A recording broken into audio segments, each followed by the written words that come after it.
estudo da política internacional envolve o conhecimento dos acontecimentos, atores, fenômenos e processos que ocorrem além das fronteiras dos estados nacionais.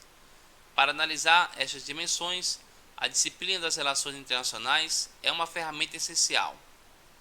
Nas palavras de Breillat, relações internacionais constituem um objeto cujo estudo é hoje um local privilegiado de encontro de diversas ciências sociais. O que caracteriza propriamente as relações internacionais é o fato delas constituírem fluxos que atravessam as fronteiras. Podemos pôr em evidência a especificidade das relações internacionais, definindo-as como as relações sociais que atravessam as fronteiras e que se estabelecem entre as diversas sociedades. Neste capítulo, os conceitos, atores e teorias dessa disciplina são apresentados de forma introdutória. Na sequência, discute as principais tendências da política nacional a partir das interpretações e hipóteses sobre o pós-Guerra Fria. Traçando algumas linhas gerais, os temas examinados nesse item são o sistema internacional, os atores internacionais e as forças internacionais. O primeiro conceito a ser apontado na área de relações internacionais é o do espaço no qual ocorrem as interações sociais mencionadas por Breillat, o do sistema internacional. Outros termos que podem ser indicados como sinônimo de sistema internacional são cenário e ambiente. Suas características básicas é a anarquia, representada pela ausência de um governo ou leis que estabelecem parâmetros regulatórios para essas relações em contraposição ao sistema doméstico dos Estados. A partir desse princípio básico, a ordem internacional é definida por meio dos intercâmbios e choques que se estabelecem entre os atores da política internacional. O ponto de partida desta visão clássica é o surgimento do Estado moderno e a Paz de Westfália em 1648. Avaliando o sistema internacional, a partir dessa visão, três características definem este ambiente: a dimensão global e fechada, resultante do processo de expansão do mundo ocidental, iniciada pelas potências portuguesa e espanhola no século XV e que atingiu no século XX o limite de todos os fluxos e estados que compõem o sistema internacional.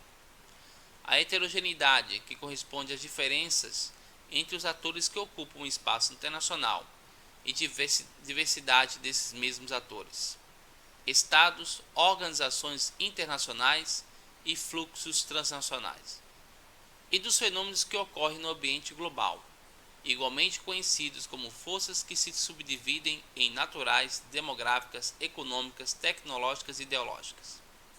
E, por fim, a estrutura que representa a ordem no sistema internacional, ou seja, o equilíbrio de poder, que se estabelece entre os estados e define uma determinada hierarquia.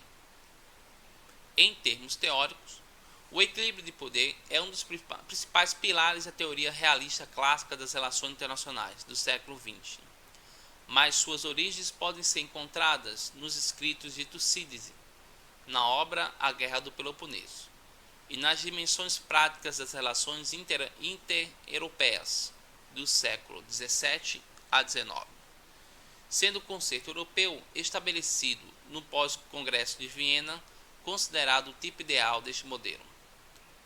Mas em que consiste o equilíbrio de poder e qual sua importância para as relações internacionais?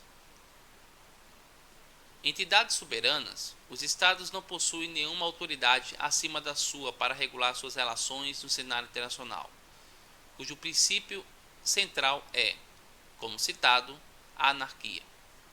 Diferente do ambiente doméstico no qual se estabelecem pactos ou contratos para regular as interações internas, o ambiente externo não possui princípios organizadores, assemelhando-se ao estado de natureza de Thomas Hobbes.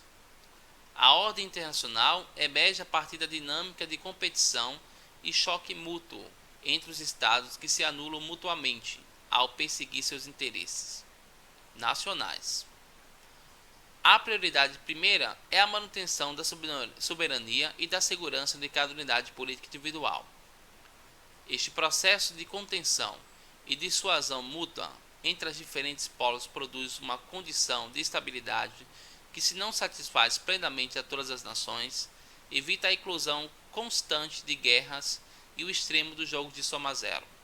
Neste contexto, tais relações ocorrem sob a sombra da guerra e visam a estabilidade, se não a paz, percebida como objetivo utópico. Com o surgimento da arma nuclear, esses equilíbrios se tornaram mais sensíveis, dado o poder de destruição mútua assegurada desta tecnologia. Para se referir a esta dinâmica contemporânea, Raymond Aron faz uso do termo equilíbrio do terror, que simboliza a possibilidade da política voltar a ser um jogo de soma zero e o congelamento do poder mundial por aqueles que detêm essa tecnologia, característico de toda a bipolaridade.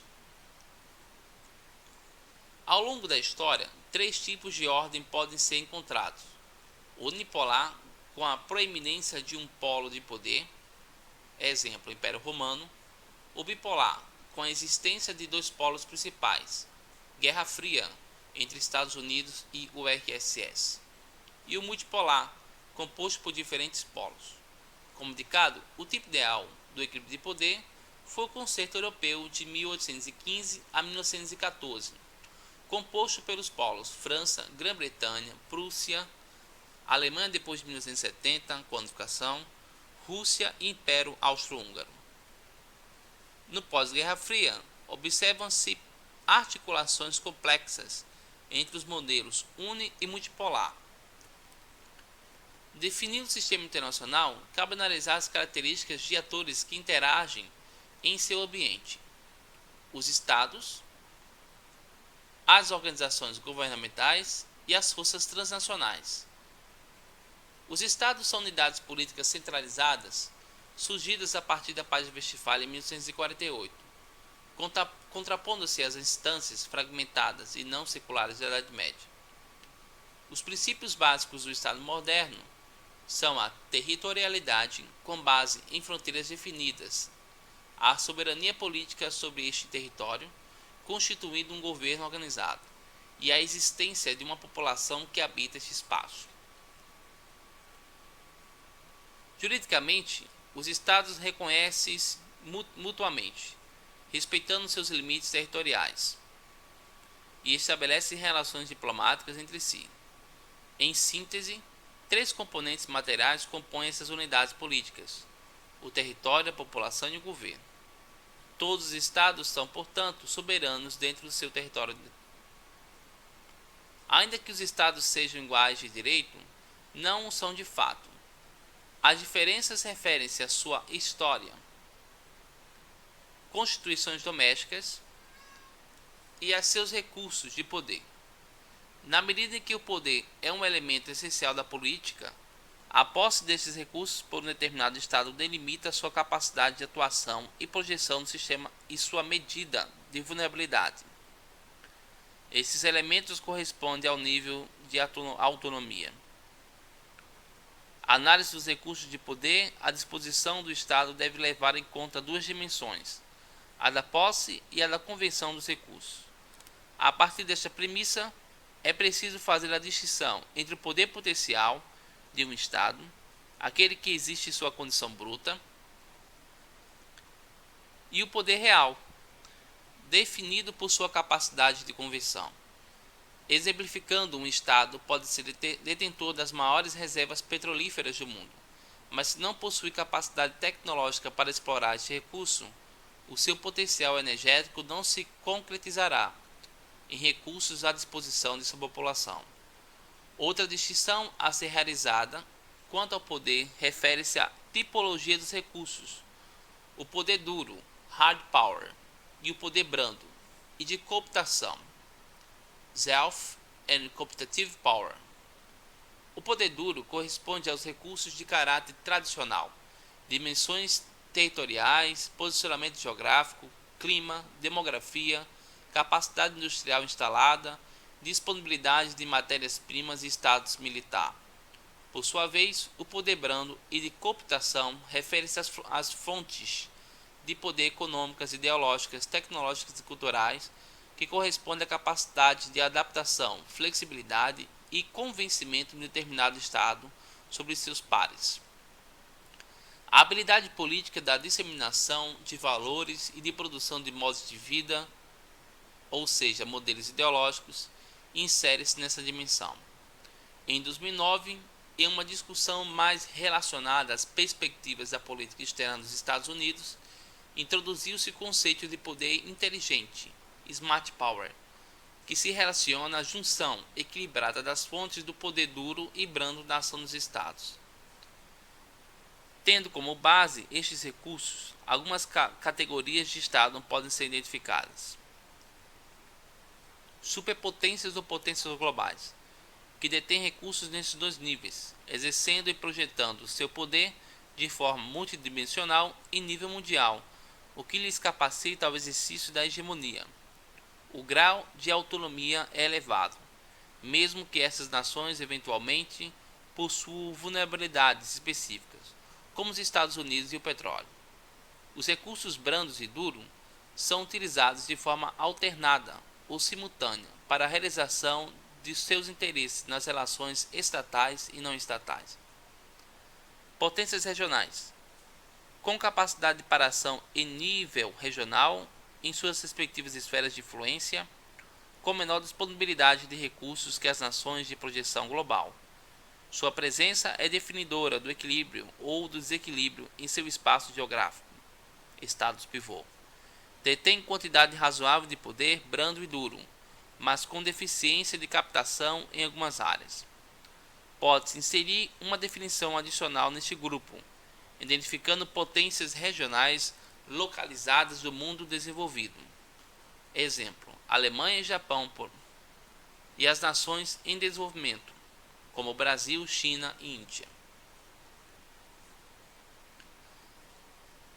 Avaliando as nações em desenvolvimento do Sul, classificações alternativas são as de grandes estados periféricos, GAP, potências médias e países emergentes.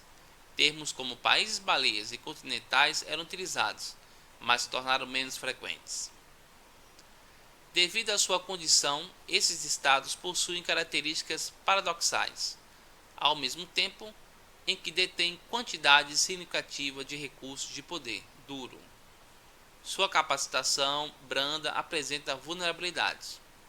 Outro termo que passou a ser aplicado a essas nações é de novo.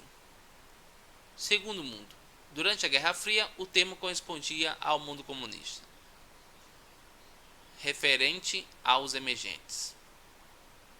O primeiro mundo mantém-se como dois países desenvolvidos, e o terceiro mundo abrigaria as nações mais pobres, também conhecidas como países de menor desenvolvimento relativo, PMDR.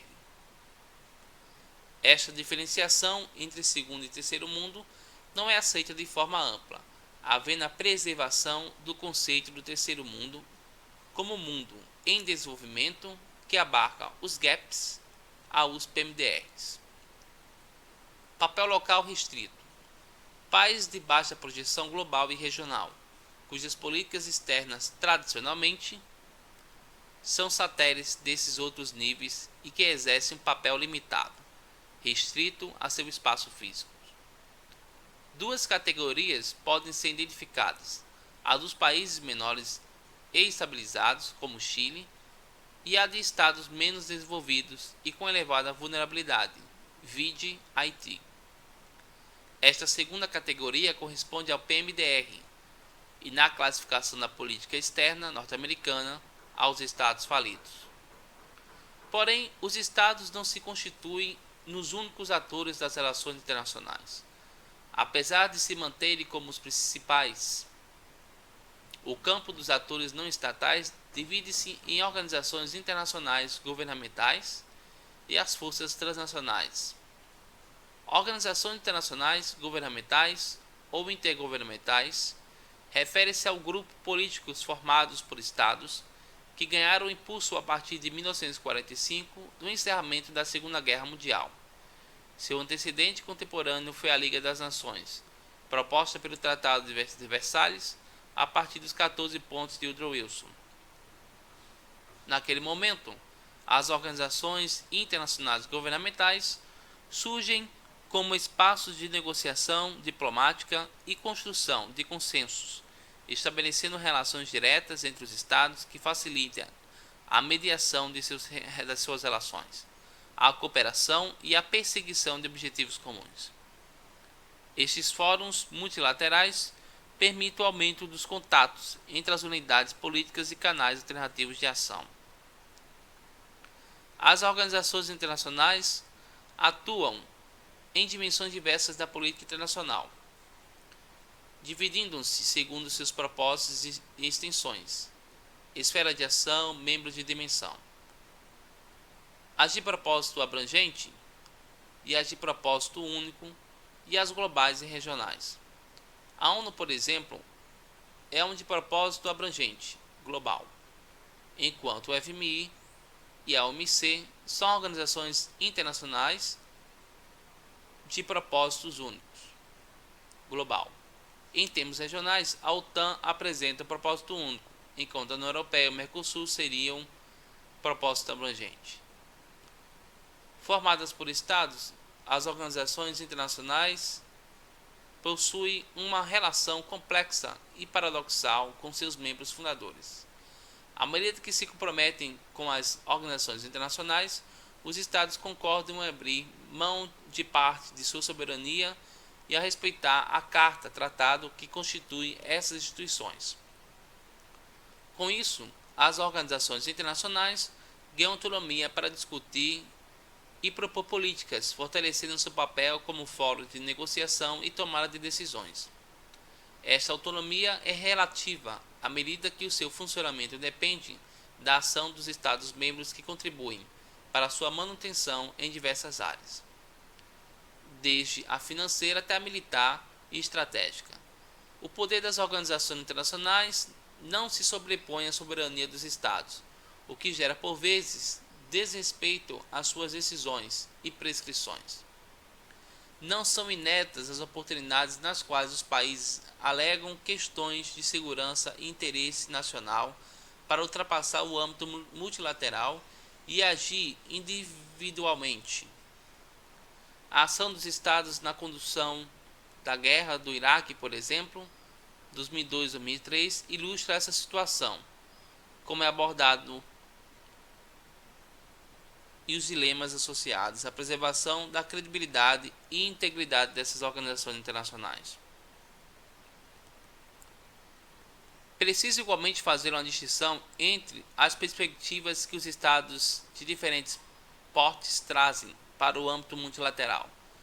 Para as nações menores, as organizações internacionais são elementos essenciais de ação, uma vez que o multilateralismo permite sua atuação mais equilibrada e equitativa no sistema internacional diante das nações mais fortes e permite a inserção de determinadas reivindicações nesses espaços.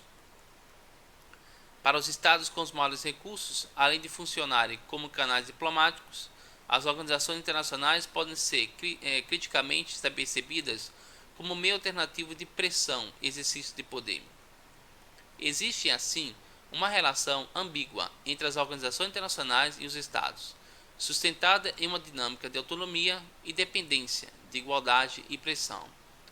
Estas dificuldades não eliminam o papel fundamental que essas instituições desempenham na política mundial contemporânea e sua relevância para as relações internacionais do Brasil, em particular. Superando a lógica de conflito do equilíbrio de poder, as organizações internacionais são um mecanismo que facilita as interações entre os estados, inserindo, ao lado do conflito, possibilidade de cooperação. As forças transnacionais pertencentes à categoria dos atores não estatais diferenciam-se das organizações internacionais por representar fluxos privados, múltiplos ligados à sociedade civil, comunicações, transportes, finanças e pessoas, que afetam a política dos estados tanto positiva quanto negativamente. O processo tecnológico permitiu a aceleração deste fenômeno, dinamizando sua intensidade e relevância na política internacional. As organizações não governamentais, as multinacionais os grupos diversos da sociedade civil e, por fim, a opinião pública internacional representam as forças transnacionais. Analisando-as individualmente, as ONGs representam forças da sociedade civil, entidades não lucrativas podendo ser locais, regionais ou mundiais, detendo caráter privado, espontâneo e solidário. A base de sua unidade são valores comuns e a busca da conscientização, focando em áreas como o meio ambiente e os direitos humanos. Ações comunitárias.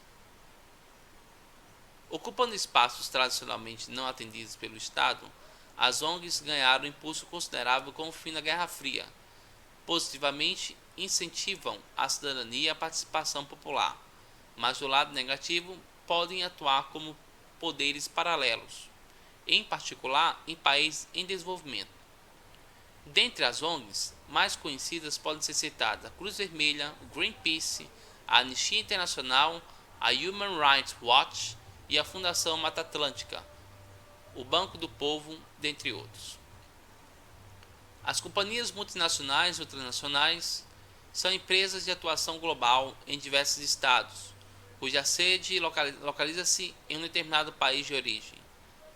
Ao se instalarem em nações fora desta base nacional, elas seguem as regras desses estados e influenciam principalmente em países menores a política interna dessas nações por conta de questões tributárias e financeiras.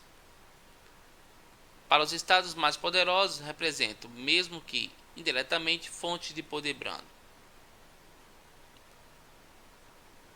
Os grupos diversos da sociedade civil correspondem a sindicatos, igrejas, partidos políticos, máfias, grupos terroristas.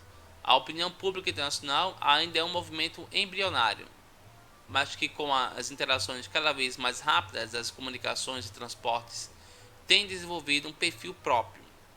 As manifestações globais contra a guerra do Iraque em 2003, a defesa do meio ambiente são alguns acontecimentos relacionados a essa consolidação. Finalmente, é preciso discutir o papel das forças internacionais, também chamadas de fatores ou acontecimentos, e que corresponde a ações dos agentes internacionais e a fenômenos que independem de sua decisão. 5 forças podem ser citadas: a natural, a demográfica, a econômica, a tecnológica e a ideológica. Os elementos natural e demográfico correspondem a dimensões de poder duro, enquanto as seguintes referem-se ao brando. A força natural corresponde aos elementos geográficos, climáticos e de recursos materiais-primas. Ainda que o desenvolvimento tecnológico tenha permitido aos homens melhor administrar estes fatores naturais ao longo dos séculos, muitos fenômenos continuam não dependendo das ações humanas, como terremotos e desastres naturais similares. A temática ambiental relaciona-se à maneira como a sociedade relacionam-se com a natureza, gerando efeitos positivos, irrigação em terras de deserto, ou negativos, aquecimento global. A segunda força, o fator demográfico, refere-se aos impactos populacionais. Os principais componentes relacionados a este tema são o crescimento populacional e o deslocamento, migrações. Atualmente, enquanto algumas nações continuam sofrendo problemas relativos à explosão demográfica e controle da natalidade no terceiro mundo, os países do norte apresentam índices de crescimento negativo. E mesmo algumas potências médias, como o Brasil, também observam declínio populacional e envelhecimento. O fluxo sul-norte das migrações contemporâneas, as questões relativas aos direitos e condições de vida da população, representadas pelo Índice de Desenvolvimento Humano da ONU, IDH, os temas de saúde, HIV/AIDS, epidemias de gripe como a suína e aviária, retorno às doenças como tuberculose e poliomielite e nações pobres, também se insere neste conjunto de preocupações. A terceira força, o fator técnico ou tecnológico, é representada pelo campo das inovações tecnológicas, que ao longo da história do sistema internacional permitiu às sociedades que tomaram a frente desses processos alcançarem posições de destaque no equilíbrio de poder mundial. O fator tecnológico impacta diretamente as relações sociais, os modos de vida e os meios de produção, apresentando profunda interdependência com a força econômica que delimita o progresso e a riqueza das nações.